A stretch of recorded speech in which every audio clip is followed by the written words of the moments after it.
인간에 대한 이해를 바탕으로 컴퓨터와 로봇이 스스로 생각하고 판단할 수 있는 소프트웨어를 개발하는 사람이 있습니다. 기계가 자연스럽게 사용하는 사람들의 언어를 이해하고 데이터를 통해서 스스로 학습할 수 있는 알고리즘을 만들어내는 전문가, 인공지능 전문가입니다.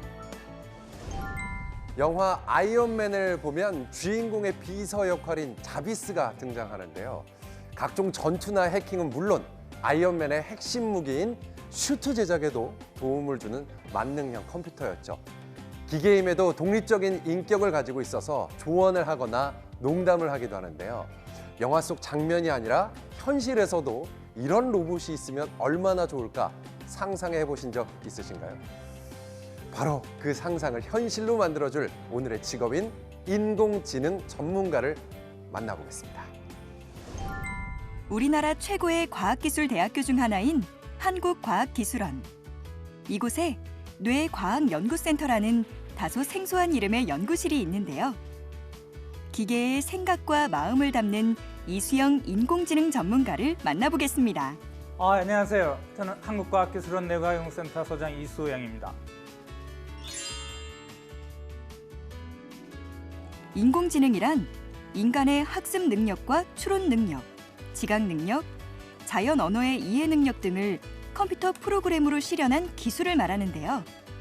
그런 영화 같은 일이 어떻게 가능한 것일까요? 기계가 사람과 같이 보고 듣고 생각하고 행동할 수 있게 하는 기술을 개발하고 있습니다. 오각으로부터 들어온 정보가 사람의 두뇌에서 어떻게 생각이라는 과정을 거쳐 말과 언어, 행동으로 표현되는지를 이해하고 그 유사한 기능을 기계에 갖도록 노력하고 있습니다. 기계가 인간의 감정을 대변하기도 하고 스스로 선택할 수 있다는 것이 신기하게 느껴지는데요. 인공지능이라는 개념이 익숙하지 않더라도 기계의 지능을 이용한 응용 기술은 생활 속에서 자주 접할 수 있습니다. 인공지능 전문가가 하는 일들은 크게 사람의 뇌에서 어떻게 정보 처리가 일어나는지를 이해하고 그를 이용한 응용 시스템을 개발하는 두 가지 일을 하고 있습니다. 그 예를 들면 사람과 같이 말을 알아듣고 물체를 인식을 하고 스스로 판단을 내리는 시스템들인데요. 그 판단 예가 신용카드 사용자가 이상한 오해 남용을 하고 있는지 또는 현재 주식을 사거나 팔아야 할 때인지를 스스로 판단하는 시스템들이 현재 응용되고 있습니다. 나 요즘 너무 힘들어. 에너지를 소모하지 마시고 아끼세요. 인공지능의 또 다른 예로는 스마트폰의 음성인식 기능인데요. 스마트폰에 내장된 응용 소프트웨어 형식의 인공지능은 질문에 답변하고 간단한 동작을 수행할 수 있습니다.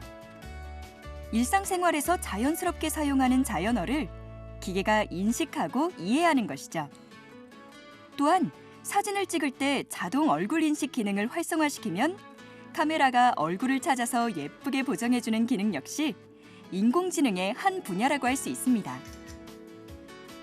인공지능을 만들기 위해서 가장 필요한 것은 인간의 사고방식을 이해하는 것이라고 합니다. 인간다운 지능이란 하나를 가르치면 열을 하는 것입니다. 지능을 구현할 때 제일 어려운 점이 가르쳐주지 않은 상황에 부딪혔을 때 틀리지 않은 답을 내는 것인데요. 사람이 지금까지 배워온 것에서 유추해가지고 새로운 환경에서 새로운 질문에 대한 답을 할 수 있는 것을 인공지능에서 구현하고자 합니다. 1956년 미국의 컴퓨터 과학자 존 메카시에 의해 처음 탄생한 인공지능은 1980년대 말부터 조금씩 실생활에 적용되어 왔는데요. 2000년대 중반에 들면서 폭발적인 성장을 했다고 합니다.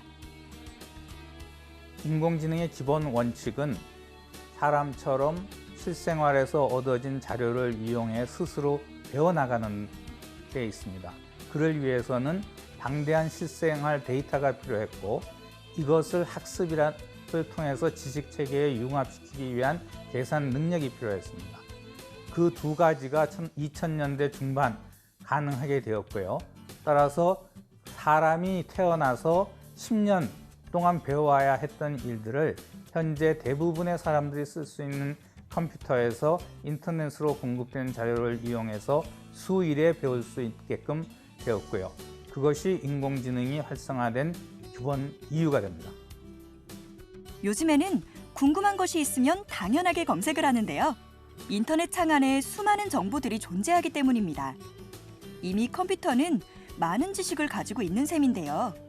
그럼 인공지능의 학습은 어떤 방식으로 이루어질까요? 인공지능을 구현하는 방법은 크게 두 가지가 있었습니다. 하나는 법칙을 계속 연결함으로 해가지고 복잡한 일을 구현할 수 있게 하는 인공지능이고요. 또 하나는 사람이 어릴 때부터 배워가면서 성장하는 것과 같이 주위와 상호작용을 함으로써 배워나가서 지식체계를 구성하는 두 가지가 되겠습니다. 현재는 방대한 자료와 계산 능력을 활용해가지고 학습 자료로부터 스스로 지식을 구축해 나가는 후자가 인공지능의 주류를 이루고 있습니다. 이수영 인공지능 전문가가 근무하는 뇌과학연구센터는 인간과 유사한 기능을 하는 다양한 프로젝트를 진행하고 있다고 하는데요. 첫 번째는 자연스러운 사람의 언어를 이해하는 음성인식 프로젝트. 기존에 있는 애플의 시리나 구글의 음성인식기보다 좀 더 정확한 음성인식 시스템을 만들고자 사람이 어떻게 음성을 인지하고 이해하는지를 본따서 음성인식 시스템을 만들고 있습니다. 앞으로는 영화에 나오는 인공지능 시스템처럼 지금의 음성인식기를 바탕으로 좀 더 고차원으로 음성을 사람과 함께 대화를 할 수 있고 사람이 어떤 말을 하는지 깊게 이해할 수 있는 시스템을 만드는 것이 목표입니다. 두 번째는 물체를 인식해 정보를 알려주는 실시간 물체 인식 프로젝트. 네, 제가 처음에는 사진을 쉽게 분류할 수 있는 것을 개발해보고 싶어서 시작하게 되었는데 이 분야가 시각장애인 분들에게도 쉽고 편하게 물체를 인지시켜 드릴 수 있다는 점에서 많은 도움을 드릴 수 있을 것 같습니다. 세 번째는 사람의 말을 이해하는 것에서 나아가 인간의 숨은 의도까지 파악할 수 있는 뇌파 인식 프로젝트. 기존의 인공지능 시스템은 겉으로 드러나는 사람의 의도를 파악하는 데 노력을 했다면은 실제로는 사람이 의도를 겉으로 다 표현하지 않기 때문에 속으로 진짜 무슨 생각을 하는지 알기 위해서 뇌파를 이용해서 인공지능 시스템을 개발하고 있습니다. 이 시스템을 이용해서 활용할 수 있는 부분은 병원 같은 곳에서 사람이 말을 하기가 어렵거나 몸을 움직이기 힘들어서 의사를 표현하기 어려울 때 그런 분들의 의사를 파악하는 데 활용할 수 있습니다. 네 번째는 특정적인 신체 정보를 암호화하여 보안 시스템을 만드는 프로젝트. 저희가 만들고 있는 보안 시스템은 사용자의 무의식적인 눈동자 움직임을 이용을 하는데요. 그렇게 되면 기존의 암호를 잃어버리거나 누출할 수 있는 위험으로부터 거의 자유롭게 됩니다. 마지막으로 사람의 표정을 인식해 감정을 파악하는 감정인식 프로젝트. 로봇이 표정을 인식해서 사람의 감정을 파악할 수 있으면 친구 같은 자연스러운 대화를 할 수 있습니다. 그래서 기쁠 때 함께 기뻐해주고 슬플 때 같이 슬퍼해줄 수 있습니다. 또한 마케팅 측면에서도 소비자의 표정을 분석해서 어느 물품이 인기가 많은지 또는 어느 물품이 인기가 없는지 선호도 조사 측면에서도 활용 가치가 높습니다. 세상을 편리하게 하고 사람들에게 도움을 주는 인공지능 프로젝트. 인공지능의 연구 성과가 가져올 많은 변화가 어떤 모습으로 실현될지 궁금해지는데요. 현재 인공지능의 과학기술은 어느 정도일까요? 보고 듣는 기능은 이미 사람의 수준에 도달을 하고 있고요. 다만 스스로 복잡한 환경에서 생각해서 판단을 내리고 행동하는 면에서는 아직 인간 수준에 훨씬 못 미치고 있습니다. 그래서 현재의 인공지능 연구 방향의 대부분은 어떻게 하면은 그 고차 인지 기능을 구현할 수 있느냐 하는 거에 초점을 맞추고 있습니다. 인공지능은 자신과 비슷한 것을 만들고 싶어하는 인간의 오랜 바람을 현실로 만들어주는 것 같은데요. 인공지능은 앞으로도 다양한 분야에서 사용될 예정이라고 합니다. 초기 인공지능은 그 자동화 기기에서 시작을 했지만은 현재는 사람과 같이 말을 알아듣고 물체를 인식하는 기능으로 발전을 했습니다. 이것이 자동차에 물려서 스스로 운전해가는 무인 자동차 시스템으로 발전을 하고 있고요. 더 나아가서는 사무실과 집에서 사람을 도와서 같이 일을 하는 도우미로 발전하고 있습니다. 지식을 단순히 저장하는 것에 그쳤던 기계가 사람의 마음을 읽고 나아가 스스로 생각할 수 있는 단계까지 발전한 인공지능. 앞으로 있을 인공지능 전문가의 눈부신 활약이 기대됩니다. 이 인공지능 기계가 사람들을 도와서 훨씬 행복한 삶을 유지할 수 있고 특히 장애우들의 삶의 질이 향상되는 것을 기쁨으로 생각합니다. 2011년 2월 미국의 인기 퀴즈쇼에서 새로운 챔피언이 탄생했는데요. 주인공은 다름 아닌 인공지능 컴퓨터 왓슨이었습니다. 퀴즈쇼에서 인간을 이긴 인공지능 컴퓨터는 현재 병원에 채용돼서 의료 서비스에 조언을 하고 있다고 하는데요. 우리나라에서도 영상 인식을 통해 사고를 예방하고 위험 요소를 스스로 찾아내는 인공지능 컴퓨터 프로젝트가 진행되고 있다고 합니다. 함께 보실까요? 한국전자통신연구원에서는 영상 인식을 기반으로 하는 인공지능 소프트웨어 개발 프로젝트를 진행하고 있는데요. 네, 디퓨 과제는 사람이 진행 중에서 시각에 대한 부분을 다루고 있습니다. 쉽게 말해 소프트웨어의 눈을 만든다고 보시면 됩니다. 사실 사람은 필요한 정보의 약 80%를 시각에서 보죠.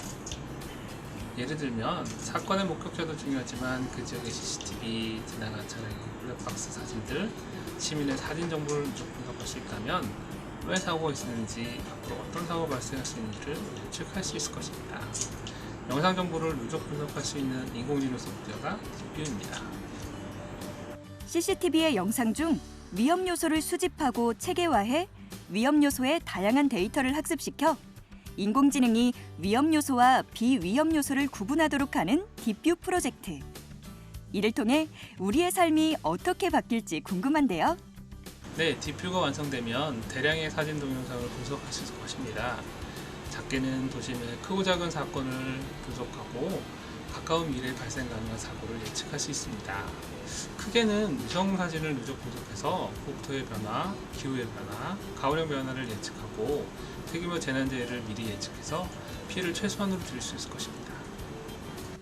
현재 디퓨 프로젝트는 2018년까지 실시간 시각 분석 핵심 기술을 개발한 뒤 2024년에 상황을 예측할 수 있는 통합 관제 시스템을 구축하는 것이 핵심 목표라고 하는데요. 이 프로젝트는 더 많은 분야에서 활용이 가능하기 때문에 우리의 생활의 편리함을 선사할 것입니다. 옥스퍼드의 인공지능학자 닉 보스트롬 교수는 2050년엔 인공지능이 사람의 지적 능력을 약 50% 정도 따라잡을 것으로 예상했는데요. 인공지능으로 얻을 수 있는 이득은 우리가 상상하는 그 이상이라고 덧붙이기도 했습니다.